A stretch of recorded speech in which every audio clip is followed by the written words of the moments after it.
Hello friends, जय माता दी। आज हम बात करेंगे पूजा पाठ में कुछ बातों का विशेष ध्यान रखना चाहिए। जैसे हम कभी कभी पूजा पाठ करते हैं, व्रत करते हैं कोई मनोकामना को लेकर कि भगवान हमारी ये मनोकामना पूरी करें। लेकिन पूजा करने के बाद भी, व्रत पूरा होने के बाद भी हमारी मनोकामना कभी कभी अधूरी रह जाती है, नहीं पूरी होती है। तो हम सोचते हैं कि हमने तो सब कुछ किया, लेकिन फिर भी भगवान ने हमारी क्यों नहीं सुनी। तो उसके पीछे भगवान का कोई दोष नहीं होता, उसके पीछे हमारी ही कोई गलती है। जो चीज़ हमको नहीं पता है, कोई बातें हैं जो हम पूरा नहीं कर पाते, जिसके कारण हमारी मनोकामना अधूरी रह जाती है। जैसे पहले के टाइम में था, ऋषि मुनि तपस्या करते थे तो फिर कोई दानव पहुंचते थे वो उनकी तपस्या को भंग करने के लिए। क्यों? क्योंकि अगर उनकी तपस्या पूरी हो जाएगी तो उनको वरदान मिल जाएगा। ठीक उसी तरह से हमारे पूजा पाठ में, हमारे व्रत में कोई ना कोई कमी रह जाती है जो हमें पता नहीं होती है, जिसके कारण हमारी मनोकामना अधूरी रह जाती है और हम भगवान से नाराज होने लगते हैं। तो ऐसा नहीं है। अगर हम सच्चे मन से सब कुछ नियम के अनुसार व्रत और पूजन करें तो हमारी मनोकामना जरूर पूरी होगी। तो अगर हम लोग सब कुछ नियम के अनुसार करें, हमसे कोई गलती ना हो, तो हमारी मनोकामना जरूर पूरी होगी। या फिर कह लीजिए, जैसे हम लड्डू गोपाल को घर ला रहे हैं सेवा के लिए, या फिर माता रानी को ला रहे हैं, या किसी भी अन्य देवी देवता को सेवा के लिए ला रहे हैं, तो सेवा करने के लिए भी बहुत सारी बातों का ध्यान रखना चाहिए। जैसे कि बहुत सारे लोग ऐसा भी करते हैं कि लड्डू गोपाल को अपना बच्चा समझ के लाते हैं, उनकी सेवा करते हैं। तो लेकिन बच्चे को तो हम कैसे भी रख देते हैं, कैसे भी बिना नहाए कैसे भी उसको खिला रहे हैं, पिला रहे हैं। लेकिन लड्डू गोपाल को हम जरूर बच्चे के रूप में ला रहे हैं, लेकिन वो ईश्वर हैं। इसलिए उनकी पूजा पाठ में, उनकी सेवा में बहुत सारी सावधानियां होती है, बहुत सारी बातों का ध्यान रखना चाहिए। और अगर हम ये सब बातें नहीं ध्यान रखते हैं तो फिर हमको अपराध लगता है, सेवा का अपराध लगता है, इससे पाप लगता है। तो पूजा पाठ में सबसे पहला नियम ये है कि अगर आप घर के अलावा मंदिर भी जा रहे हैं पूजा करने के लिए, तो फिर आप कोशिश ये करें कि आप नंगे पैर जाएं। कभी भी स्लीपर या सैंडल पहन के मंदिर नहीं जाना चाहिए। या फिर आपको बहुत परेशानी है, कोई बीमारी है, बहुत ज़्यादा दिक्कत है, तो ही आप स्लीपर का यूज करें। और अगर स्लीपर पहन भी रहे हैं तो आप मंदिर पहुंचकर सीढ़ियों के बाहर ही उसको उतार के रखिए। ऐसा नहीं है कि सीढ़ियां भी स्लीपर पहन के ही चढ़ लिए, ऐसा करने से भी पाप लगता है। दूसरी बात ये कि अगर आप लड्डू गोपाल को लाए हैं सेवा के लिए, तो उनका उत्सव बहुत धूमधाम से मनाइए। जैसे जन्माष्टमी हो गई, तो उसको अच्छे से भजन कीर्तन करते हुए अच्छे से धूमधाम से मनाइए जन्माष्टमी। या फिर कह लीजिए आप माता जी को लाए हैं, तो माता जी का नवरात्रि है वो अच्छे से धूमधाम से मनाइए। या फिर कह लीजिए आप भोलेनाथ को लाए हैं, तो फिर उनका शिवरात्रि है वो अच्छे से धूमधाम से मनाइए। या फिर जिस भी देवी देवता को आप लाए हैं सेवा के लिए, उनका जो पर्व होता है वो अच्छे से धूमधाम से मनाइए। अगर हम ऐसा नहीं करते हैं तो इससे सेवा अपराध माना जाता है और हमें पाप लगता है। भगवान की सेवा में स्वच्छता का विशेष ध्यान रखें। ऐसा नहीं है जैसे सर्दियों का टाइम चल रहा है तो फिर हम जो कपड़े शौचालय में पहन के गए हैं या फिर सोते हुए पहने हैं, वही कपड़े पहन के पूजा घर में पहुंच के भगवान को स्पर्श करने के लिए, तो ऐसा नहीं करना चाहिए। जब भी भगवान को स्पर्श करने के लिए जाएं तो अच्छे से नहा धोकर स्वच्छ कपड़े पहनकर ही जाएं। दूसरी बात ये कि जब भी हम भगवान के सामने जितनी बार जाएं उतनी बार भगवान को ऐसे प्रणाम करना चाहिए। ऐसा नहीं है कि हाँ कोई बात नहीं, एक बार तो हमने सुबह पूजा कर ली है, अब क्या दिन भर करेंगे, ऐसा नहीं। जितनी बार भी आपका उनसे सामना हो, जितनी बार आप उनके सामने जाएं, उतनी बार दोनों हाथ जोड़ते हुए भगवान को प्रणाम करना चाहिए। भगवान की पूजा में, ईश्वर की सेवा में कभी भी बात नहीं करना चाहिए।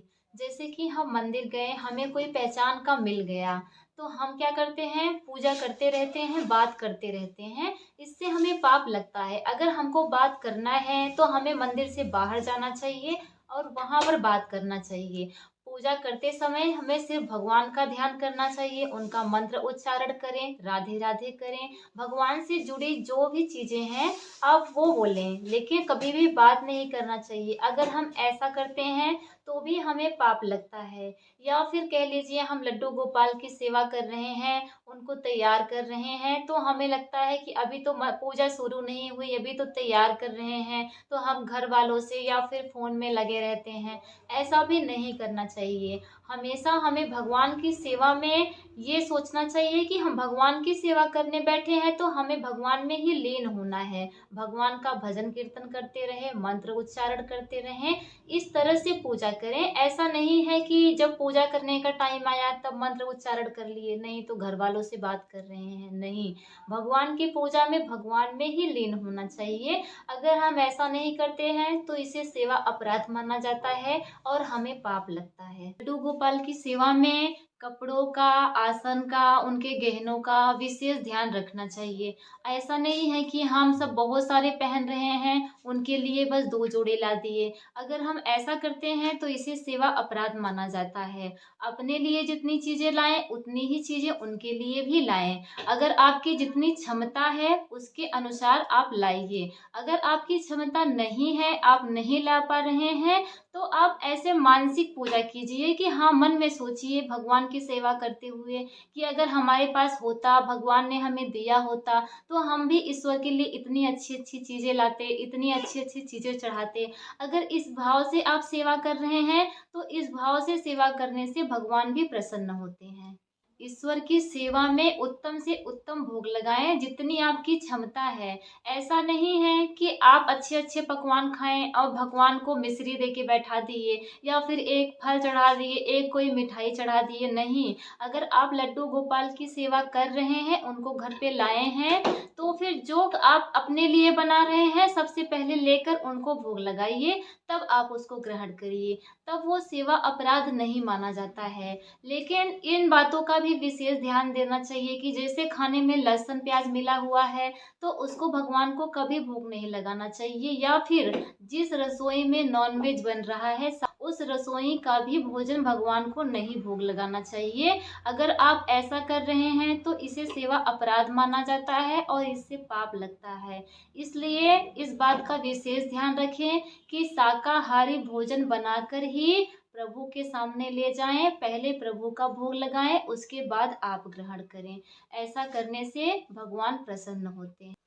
यदि आप ठाकुर जी को घर में लाए हैं तो कुछ भी ला रहे हैं सामान, जैसे फल आया तो ऐसा ना करें कि चलो एक निकाल के ले गए, उनके सामने रखाए और खुद खा गए। ऐसा नहीं है।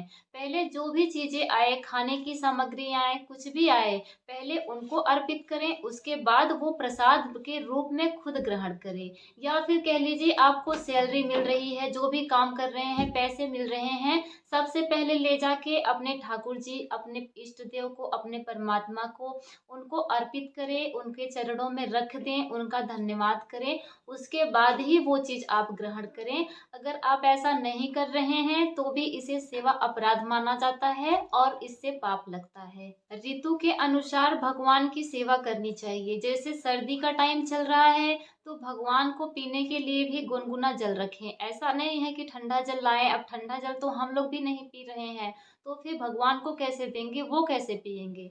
तो उनके लिए भी गुनगुना जल रखें। खाने की चीज़ें उनके लिए भी गुनगुना रखें। ये सब चीज़ें का ध्यान रखें। जैसे सर्दी का टाइम है तो उनके लिए भी गर्म कपड़े, गर्म बिस्तर, ये सब चीज़ें जैसे हम अपने लिए करते हैं, सेम उनके लिए भी वैसी ही व्यवस्था करें। यदि आप कान्हा जी को अपने घर लाए हैं तो कभी भी किसी की निंदा नहीं करनी चाहिए। अगर हम निंदा कर रहे हैं या फिर कोई कह रहा है तो हम सुन रहे हैं, उसकी हाँ में हाँ मिला रहे हैं, तो इसे भी सेवा अपराध माना जाता है। अगर हमारे घर ठाकुर जी हैं, माता जी हैं या कोई भी इष्ट देवता हैं, तो हमें ना तो निंदा करनी चाहिए ना तो सुननी चाहिए। नहीं तो हम जिसकी निंदा कर रहे हैं उस इंसान के जितने भी पाप होते हैं वो सब हमारे खाते में आ जाते हैं। इसलिए इस चीज़ से बचना चाहिए, कभी भी निंदा नहीं करनी चाहिए। भगवान के मंदिर में कभी भी अंधेरा नहीं करना चाहिए। जब तक दिया जल रहा है तब तक तो ठीक है, नहीं तो आप छोटी सी ही लाइट जलाइए, लेकिन लाइट की व्यवस्था करिए, वहाँ पर अंधेरा नहीं होना चाहिए। इससे भी सेवा अपराध माना जाता है। कभी भी भगवान की पूजा या लड्डू गोपाल की सेवा गुस्से में नहीं करना चाहिए। जैसे कि हमारा मूड खराब है, किसी से लड़ाई हुई है, तो हम उसी अवस्था में चले गए पूजा करने, ऐसा करने से सेवा अपराध माना जाता है। इसलिए पहले अपने मन को शांत करें, ईश्वर का भजन कीर्तन करें, मंत्र उच्चारण के द्वारा, जैसे भी हो सके पहले अपने मन को शांत करें, उसके बाद ही पूजा करने के लिए, सेवा करने के लिए जाना चाहिए। तो दोस्तों, अगर भगवान की पूजा में, ईश्वर की सेवा में, लड्डू गोपाल की सेवा में आप इन बातों का ध्यान रखेंगे, इन सब चीज़ों को विशेष ध्यान रखेंगे, अगर आप सक्षम नहीं है किसी चीज़ को करने में, तो भगवान की मानसिक पूजा कर लीजिए, मन के द्वारा उनको चढ़ा दीजिए, भगवान उससे भी प्रसन्न होते हैं। तो अगर आप इन सब चीज़ों का ध्यान रखेंगे तो बहुत जल्द भगवान आपकी मनोकामना पूरी करेंगे, बहुत जल्द भगवान कृपा करके अपनापन हृदय में भर देंगे। तो दोस्तों, मिलते हैं अगली वीडियो में, तब तक के लिए जय माता दी।